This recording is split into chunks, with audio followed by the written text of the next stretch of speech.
Hi, so my name is Sumitra. I am a curator. Well, I live in Bangalore, obviously. My area of residence is Sadashiv Nagar, which is also called Aramane Nagar on the map. And the nearest landmark to me is Sankey Tank, which is again one of the man-made tanks in Bangalore.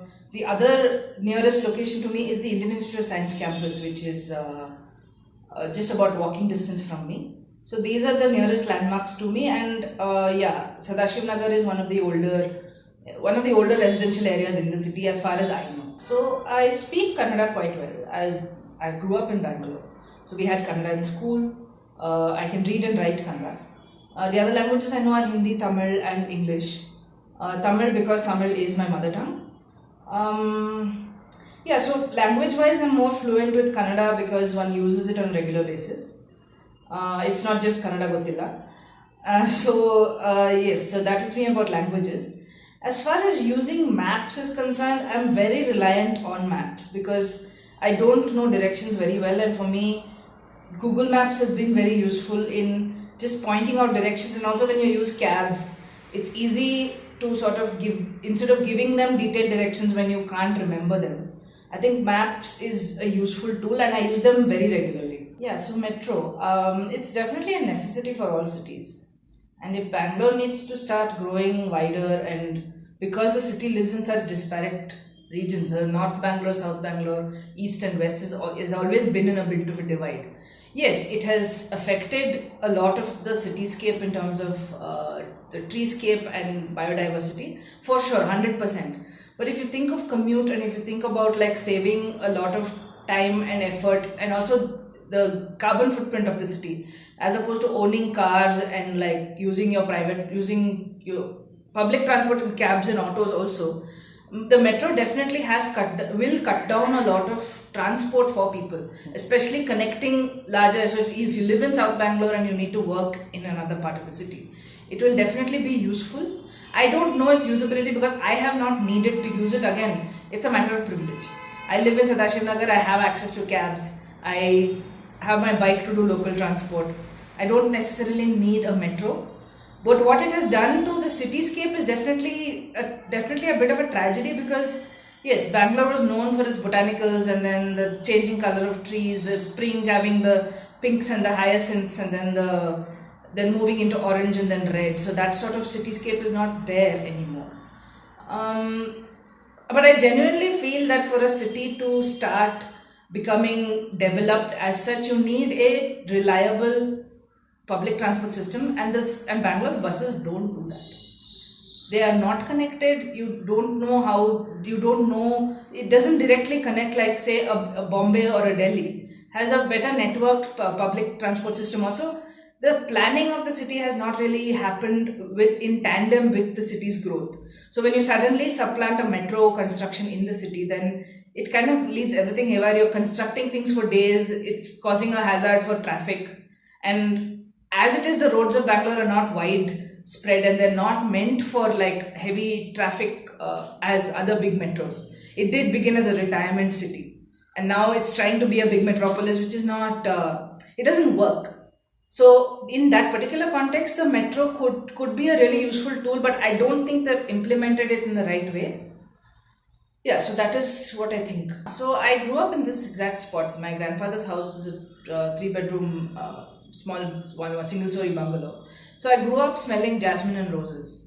So my grandmother would grow roses. She had about 120 odd varieties of roses in this garden. So the smell of roses, and in the night and towards the evening, the smell of jasmine is something that I do remember growing up with.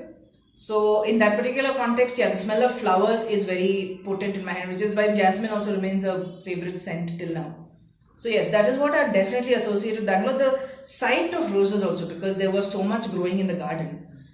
Those are the two distinct pictures in my head, and the smell specifically of flowers is something I associate with the city a lot. Yeah, so Bangalore actually spoils you for food.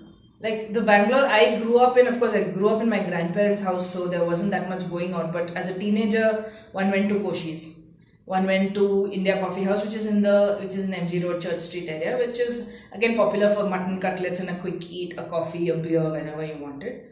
But honestly, some of my favorite places to eat are the little darshanis, where you have an old school sort of bustle, like you can sit there and some random stranger will be sitting next to you. But I'm also a bougie person, so I like going to the fancy pubs so I remember my uncle would take me to Windsor pub when we were younger, which again has closed down now. It's in Vasant Nagar. So there with beer and then like a whole lot of grilled meat and like kurgi pork and all of those kinds of food. So for me, the drinking beer and eating is a very Bangalore thing, where a Saturday afternoon is spent doing just that. You go to this nice old cafe, or you go to an eatery. So, and also as a younger person, we would go to Jimmy's, or we would go to Pico's to have a drink, and they used to serve popcorn with beer. So that was a distinct memory for me as a young 20-year-old, because they stopped doing that. I don't know why.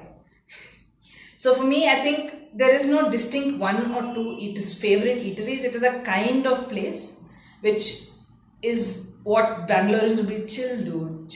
It's all a chill place. So that sort of thing. I mean, there is a certain quietness to the city that is missing. There is a definite noise that is there now, which I don't remember seeing or hearing while I was growing up. This is perhaps because the city has changed very drastically in even 5 years. So in that particular context, I do miss slowness of the city and a certain friendliness when you were out and about. Now there is a lot more hurry and a frenetic rush to get somewhere, and constantly like complaining about certain things in the city. I don't remember Bangaloreans being the kind to complain a lot about the city. Like, we were very comfortable living here. So that is one thing. As for the future, it's going to become like any other big city that is not able to control its development. Like, even Delhi now has the smog problem even worse, because what used to move away from the city into the fields is now getting stagnated in the city. So then we have the water crisis. We have been in drought for a long time, and I don't see it going anywhere. I don't see it getting solved in the near future, because by 2025 we're all going to run out of whatever water resources we have, and we're all screwed. So in that particular context, I don't think there is a real future in terms of anything different. And I honestly think that this is where most big cities are headed to, a state of somewhat disrepair, but not enough resources to match the population. And that is again a third world problem, a developing country's problem. So again, my answers aren't going to have like a specific, okay, this is what I envision for the future, just more chaos.